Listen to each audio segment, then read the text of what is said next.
Porque às vezes a gente pergunta, né? As pessoas perguntam para mim, por que tanta igreja? Porque nós somos ignorantes, a gente tem dificuldade de viver unidade. E a nossa mentalidade, por não ter uma mentalidade redentora, a gente tem dificuldade de viver em unidade. A igreja é um só lugar, a igreja não tem placa, a igreja é invisível, a igreja não tem prédio.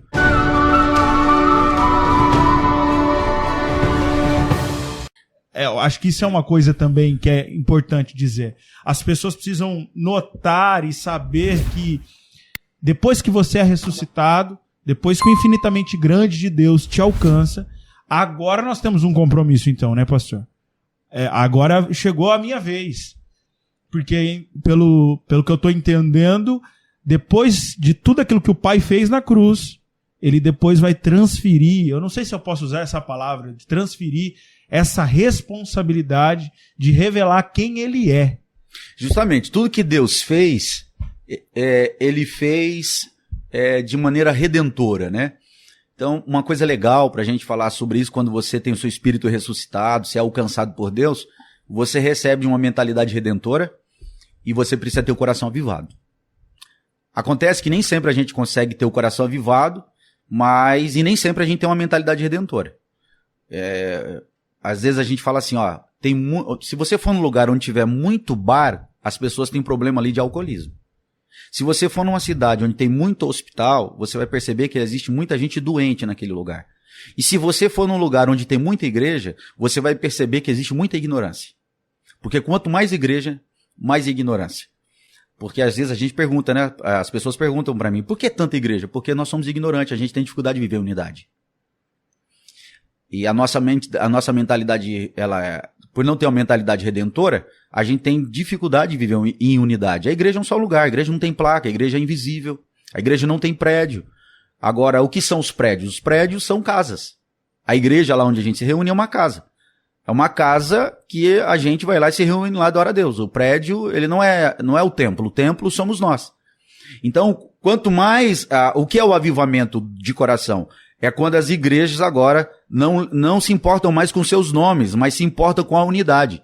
É o Espírito Santo sobre nós e entre todos nós, produzindo unidade. Você agora começa a olhar para o outro e olhar para as pessoas que ainda não receberam essa revelação. Você não vê ele mais como um não crente, uma alma morta, um desprezível.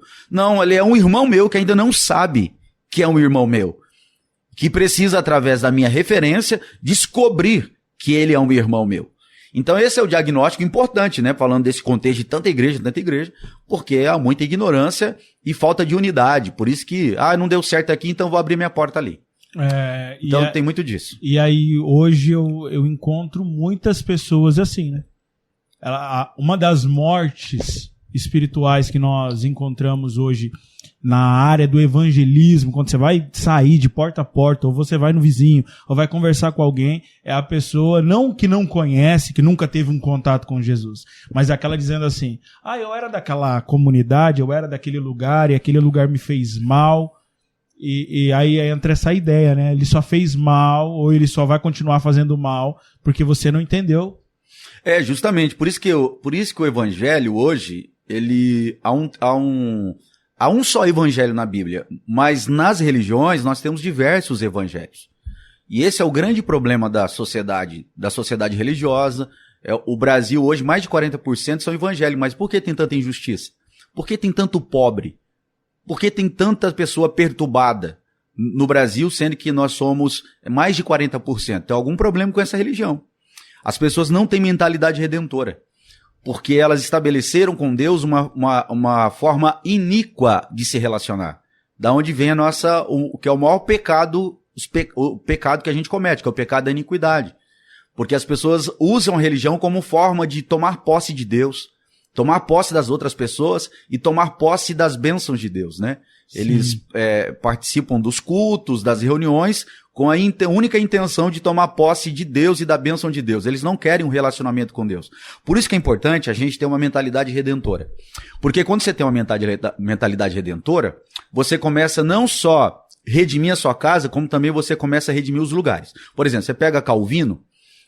Calvino, ele governava a cidade do púlpito da igreja. Ele não era prefeito de Genebra, Mas a partir do púlpito, porque naquela época, como toda Genebra era cristã, eles frequentavam o culto. As autoridades, os juízes, os advogados, os empresários, todo mundo ia lá ouvir Calvino. E é a partir das orientações de Calvino que a sociedade agora passou a ser uma sociedade mais justa. Tudo isso aconteceu por quê? Porque Calvino ele tinha uma mentalidade redentora e um coração avivado. E quando a gente tem uma mentalidade redentora e um coração avivado, primeiro você experimenta profundamente em você renovação, depois você compartilha com a sua família a restauração e depois você leva isso para a sociedade, para a igreja, para a comunidade. A cidade é despertada para a justiça social. A cidade é despertada para o amor, para as boas relações. Então, a gente precisa fundamentalmente ter essa mentalidade redentora, porque a mentalidade redentora vai me libertar do meu maior inimigo, como já dizia lá o grande pensador, que o maior inimigo que o homem tem é si mesmo. Você é o seu maior inimigo. Então, antes da gente estar preocupado com a morte espiritual, a gente precisava estar preocupado se a gente está tendo uma mentalidade redentora, se as pessoas podem ver Jesus em nós, porque eu estou falando desse tema que eu peguei num dos comentários do canal e uma pessoa, até acho que é São Bernardo do Campo, fez esse pedido para falar a respeito dessa morte espiritual porque ele achou que lá tem muita gente morta perto dele. E dessa forma que o senhor está nos explicando, talvez até nós estávamos mortos também, eu, o evangelista Vitor, e agora nós entendemos que a gente precisa ser avivado, a gente precisa trazer sentido para aquilo que Deus colocou em nós, que é o infinitamente grande, né?